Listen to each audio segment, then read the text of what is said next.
무슨 일이든지 끝까지 잘하는 것이 중요합니다. 초반에 반짝 잘하다가 중간에 또 혹은 말미에 일을 그르치는 경우가 있는데요.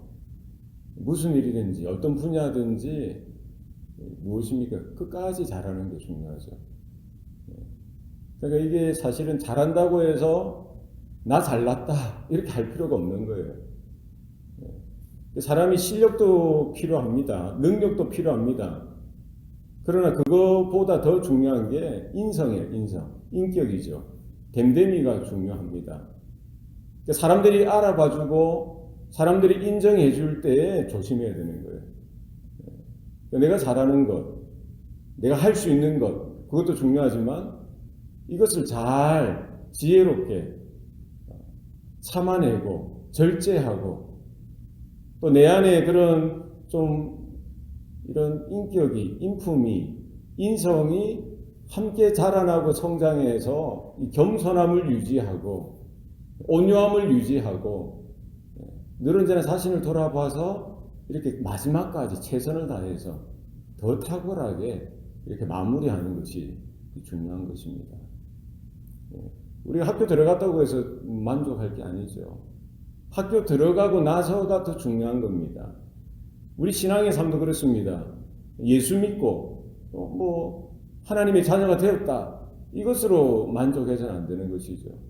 우리의 평생 그 하나님과 동행하고 그 은혜 가운데 있어서 더 두렵고 떨림으로 날마다 겸비하고 겸손하여서 우리의 신앙의 인격이 우리가 하나님을 향한 그와 같은 영적인 태도가 또 주님만을 바라보는 그 영적인 방향성이 날마다 분명하여서 하나님께 늘 붙들리고 늘 쓰임받는 그런 인생이 되어야 하는 것이죠. 젊은 시절도 마찬가지고요. 우리가 젊었을 때 잘했으면 연세가 들고 나이가 들고 우리가 마지막까지 평생 우리가 하나님의 소유요 하나님의 백성이요 하나님의 자녀라는 사실을 분명히 날마다 인식하여서 그 은혜 가운데 넘어지지 아니하고 교만하지 아니하고 좌로나 우로나 치우치지 아니하고 주님이 걸어가신 그 길을 우리는 늘 바로 서서 걸어가는 것이 필요합니다. 그래서 우리는 어느 한 시점, 어느 한 순간이 아니라 우리의 전생에 있어서 우리는 하나님 앞에 드려진 존재라는 사실을 기억해야 하는 것이죠. 우리의 마음도 마찬가지입니다. 어느 한 부분만 하나님 앞에 드리는 것이 아니라 하나님은 우리의 전 인격을 보시고요. 우리의 모든 것들을 꿰뚫어 보시고 그 모든 것들을 요구하시고 하나님이 이 모든 것들을 관여하시고 간섭하시고 주장하기를 원하신다는 사실을 기억해야 할 것입니다. 그래서 우리가 이스라엘을 바라보면서 특별히 이스라엘, 북이스라엘뿐만 아니라 남유다 그 왕들의 삶을 통해서 우리는 똑같은 교훈들을 반복해서 받는 겁니다. 이 다윗처럼 행하는 것이 필요하다는 거예요. 어렸을 때나 장성하여서 왕이 되고 나서 그 이후에 모든 생애가 하나님께 초점이 맞춰지는 삶이 중요하다는 겁니다. 왕들을 보면은 이런 여러 가지 카테고리를 우리가 이렇게 가질 수 있을 것 같아요. 북이스라엘은 말할 거 없죠. 그 북이스라엘 왕들은 처음부터 악한 왕들이었던 거예요. 존재 자체가. 그래서 늘 언제나 악한 그런 왕들이었기 때문에 사실 소망이 없는 것이죠. 언약과 전혀 관계없는 왕들이었습니다만 남유다는 좀 달랐죠. 처음에도 잘했고 마지막까지 잘한 왕들이 있습니다. 그러나 대부분의 왕들은 처음에는 잘했다가 마지막에는 그르치게 되어지는, 넘어지게 되어지고 실족하게 되어지고 불순종하고 패역하게 되어지는 모습들을 우리는 발견할 수가 있더라는 것이죠. 오늘 본문에 나오는 우시야 왕은 어떻습니까? 자기 아버지 아마샤 왕처럼 처음에는 잘했어요. 처음에는 잘 나가다가 중반 이후에 교만하여져서 이제 자행자재하는 거예요. 자기 마음대로 하다가 결국 하나님으로부터 버림을 받게 되어지는 것을 볼 수가 있습니다. 우리가 이런 왕들의 삶을 통해서 우리는 성도로서 하나님의 자녀로서 교훈을 받을 수 있기를 바랍니다. 오늘 본문의 우시야는 이제 16세의 왕이 되어서 52년 동안 많은 오랜 세월이죠. 왕으로서 이런 역할들을 감당하게 되어집니다. 오늘 본문에 보니까 선지자 스가랴가 살아있는 동안에는 그가 정직하게 행하였더라라고 성경은 기록하고 있는 것이죠. 자기 아버지 아마샤처럼 여호와 보시기에 정직하게 행하였다라고 성경은 기록합니다. 그게 이제 조건이 있는 거예요.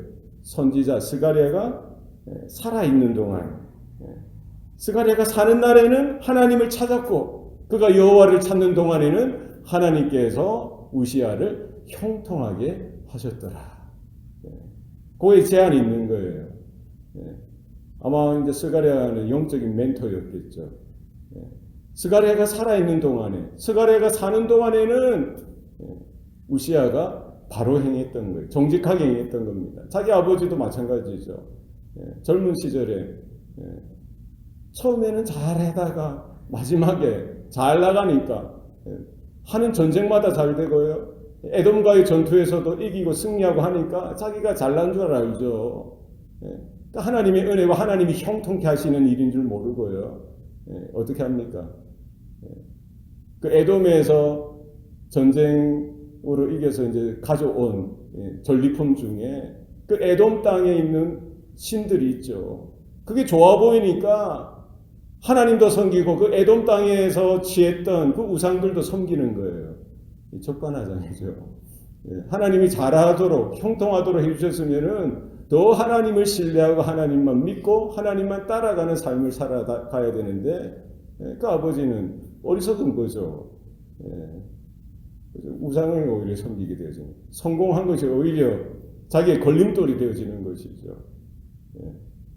우시야도 그랬던 거예요. 우시야도 자기 아버지가 그러했으면은 그것을 반면교사로 삼아서 자기는 넘어지지 않고 제대로 된 삶을 살아드렸으면 좋았을 텐데 그렇지 못했던 겁니다. 어쨌든 우시야가 스가랴 선지자가 살아있는 동안에는 하나님 앞에 정직히 행하고요. 하나님은 그런 우시야조차도 이렇게 은혜를 주시고 형통하게 하셔서 그가 하는 모든 일마다 잘 되어지도록 하셨던 거예요. 블레셋과의 전투에서도 이기게 하시고요. 아라비아 사람들과 암몬 사람들과 주위에 있는 저기 에돔과 애굽까지 그 명성이 우시야의 그 강성함이 소문으로 드러나고요. 하는 전투마다 싸움마다 이기고 승승장구하는 그런 일들이 일어나게 되죠. 성벽의 문들을 이렇게 재보수하고요. 망대를 세우고 또 이런 좋은 땅에 농사를 짓게 하고 군사들을 모아서 정비하고요. 그들에게 창과 방패를 나눠주고 또 이렇게 투구와 갑옷과 여러 가지 무기들을 나누어주고 또 이런 새로운 무기들을 고안하도록 해서 더 이렇게 여러 가지 정비하고요. 준비하는 그런 시간들을 보냈던 거예요. 그러니까 더 잘되고 더 강성하게 되어지는데 사실은 그것은 그가 잘해서 잘 되는 것이 아니라 이 모든 일들이 하나님께서 그로 하여금 잘 되도록 해주셨던 것입니다. 오늘 본문에 보면은 나와 있죠. 15절 보시기 바랍니다. 15절 하반절에 그의 이름이 멀리 퍼짐은 뭐가 있었다는 거예요? 기이한 도우심을 얻어 강성하여 짐이었더라. 그런 우시야에게 누가 도우셨다는 거예요? 누가 도우셨어요? 기이한 도우심 누가 주는 겁니까? 하나님께서 그로 하여금 형통하게 하셨던 거예요. 하나님께서 그에게 그러한 기이한 도우심을, 신비한 도우심을, 설명할 수 없는, 어떻게 우리가 깨달을 수 없는, 경험하지 못했던 그런 도우심을 누구로부터 주어진 거예요? 하나님께서 그에게 주심으로 말미암아 그가 강성하게 하셨던 것입니다. 누가 올리신 거예요? 하나님께서 올리시고요. 하나님께서 붙들어 주셨기 때문에 그 자리에 그와 같은 일들을 감당할 수 있었는데, 그러면 더 겸손하게, 더 겸비하여서 끝까지 하나님의 그 도우심을 받을 수 있도록 하나님께서 형통하게 하시는 그 은혜를 늘 언제나 경험하며 살도록 그렇게 나가야 하는데 그러지 못했던 거예요. 그렇게 강성하여지니까, 그렇게 잘 되어지고 그렇게 높아지니까 오히려 그 자신의 마음도 함께 높아져서요, 교만해졌던 거예요. 16절 말씀에 그가 강성하여짐에 그의 마음이 교만하여, 그 다음에 뭐 순서가 있어요. 악을 행하고 그의 하나님 여호와께 범죄하되, 또 어디까지 나갑니까? 곧 여호와의 성전에 들어가서 향단에 분향하려 한지라. 이 영적인 공식입니다. 강성하여짐에 더 겸손하여 겸비하여 하나님 앞에 납작 엎드렸더라. 이렇게 되어지면은 그게 제대로 된 것이죠. 사도 바울이 그렇게 하지 않았습니까? 하나님의 능력을 경험하고 하는 사역마다 하나님의 은혜가 나타나고요, 기적이 나타나고 열매가 나타나는 그 삶 가운데 사도 바울은 그 비밀을 알았던 거예요. 날마다 자기를 치는 거예요. 날마다 나는 죽노라. 그리스도와 함께 나는 십자가에 내 육신을 못 박았노라. 나는 내가 아니라 내 안에 사신 그리스도께서 사신 것이고 바로 그분이 행하신 것이다라는 사실을 날마다 고백하는 것입니다. 이것이 성도의 비결이고요, 믿음의 비밀이고 우리가 은혜 가운데 살아갈 수 있는 유일한 길이라는 거예요. 우리가 잘 된다고 해서, 잘났다고 해서, 하나님이 은혜 주시고 강성하게 하신다고 해서 우리 마음이 높아져서, 우리가 강성할 때 잘 되면 우리 마음도 함께 높아지는 거예요. 그럼 교만해지고요, 결국 뭐 하나님을 거부하고 하나님 필요 없다라고 하고 하나님 앞에 행악을 죄를 저지르고요, 마지막에 가서는 아주 극악무도한 이런 죄를까지 빠지게 되어지는 것을 볼 수가 있는 것이죠. 이것이 이제 우시아의 약점이고요. 뿐만 아니라 여러 왕들도 이런 우시아처럼, 아마샤처럼 이렇게 살았던 거예요. 이들 뿐입니까? 오고는 모든 세대 가운데 믿음의 사람들이 넘어지는 것이 바로 이 자리라는 거예요. 우리들도 마찬가지입니다. 우리가 조심해야 될 것. 하나님께서 기이한 도우심을 주시고 우리가 강성하도록 높여주실 때에 조심하셔야 돼요. 그때 정신 차려서 더 겸비하고 겸손하여서 낮아져서 하나님의 은혜가 사라지지 않도록, 하나님의 은혜에서 내가 이렇게 버림을 받지 않도록, 떠나지 않도록 늘 언제나 조심하고 또 조심하고 그 은혜 가운데 저는 저와 여러분 되실 수 있기를 바랍니다. 우시아는 오히려 강성한 것이 그에게 발목에 걸림돌이 되어지고 올무가 되어지고 그것으로 인하여 마음이 교만하여지고 악을 행하고요, 여호와께 범죄하게 되어진 것이죠. 이것이 오히려 그에게 변화의 화가 되어진 것입니다. 복이 변화의 화가 되어진 것이죠.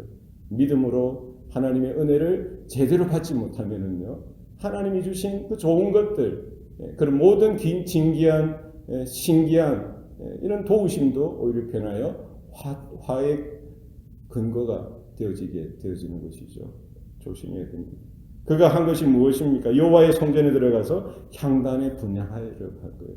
이제 자기가 왕으로서 다 할 수 있다는 거예요. 모든 것을 다 할 수 있다는 거예요. 자기가 주인이 되어진 것이죠. 모든 것들을 하는 것마다 잘 되니까 이제 뭐까지 하려고 하는 겁니까? 제사까지. 그건 하나님께서 레위 지파에게, 아론의 그 자녀들에게 허락하신 그 제사 직분까지 자기가 탐내서 우습게 여겼던 거죠. 내가 왕인데 저 멋있어 보이고 쿨해 보이니까 나도 한번 해보자는 거예요. 왜 너희들만 하냐는 거죠. 제사장이 뭐 소용이냐는 거예요. 내가 하면 되지 하면서 자기가 들어가서 제사를 집례하고요, 그 향단 분향을 하려고 했던 것이죠. 얼마나 어리석습니까? 얼마나 어리석어요. 그 향로를 잡고요, 하나님 앞에 분향하려고 하는 그런 모습을 어떻게 두고 볼 수가 있겠어요? 대제사장 아사랴가 건장한 제사장 80명과 함께 그 왕 우시아 뒤를 따라가서요, 있는 그대로 이야기하는 거예요. 왕이여, 우시아여, 무엇을 지금 하고 있습니까? 그것을 그렇게 한다고 해서 여호와께서 영광을 얻으시겠습니까? 그 잘못이라는 거예요. 그 죄악이라는 거예요. 분명히 지적하는 겁니다. 그러면은 그 경고를 받아들이고요, 자기의 잘못된 부분들을 깨닫고 고쳐야죠. 수정해야죠. 돌이켜야죠. 그러지 아니하고 오히려 우시아는 그 대제사장 아마샤를 향해서 화를 내고요, 진노를 하고 자기가 하던 그 일을 계속해서 하는 것이죠. 하나님께서 긴급하게 간섭하시고 개입하셔서 역사하시는 거예요. 어떻게 하십니까? 그 우시아의 이마에 얼굴에 나병이 일어나게 하셔서요. 온몸으로 나병이 퍼지게 하시고요. 결국 나병이 있으니까 나병이 생기면은 신분 고하를 막론하고 그 집에서 그 공동체에서 그대로 있을 수가 없어요. 분리되어져야 돼. 떠나가야 되죠. 이제 그때부터 이제 우시아는 그 왕의 자리에서 내려왔어요. 그 별궁에서 그 비참한 생애를 마지막을 맞이해야 했던 것이죠. 이 문둥병이 뭡니까? 죄, 하나님의 진노, 하나님의 저주를 상징하고요. 죄의 그런 모습들을 상징하는 것이죠. 느끼지 못하는 거예요. 깨닫지 못하는 거예요. 고통과 아픔을 알지 못하는 거예요. 자기의 문제를 깨닫지 못하는 거예요. 그런데 코가 문드러지고 귀가 문드러지고요. 손가락이 발가락이 마디가 이렇게 꼬꾸라지고요. 그렇게 오는 그런 문둥병처럼 우리 영적인 문둥병도 그와 같다는 거예요. 우시아가 이런 육체의 문둥병으로 하나님의 징계를 받고 진노를 받았지만 그에게 더 큰 문제였던 것은 뭡니까? 영적인 문둥병이 그에게 임했던 거예요. 그게 죄의 참상이었던 거예요. 죄로 인하여 양심이 마비가 되어지고 신앙 양심이 파괴가 되어지고요.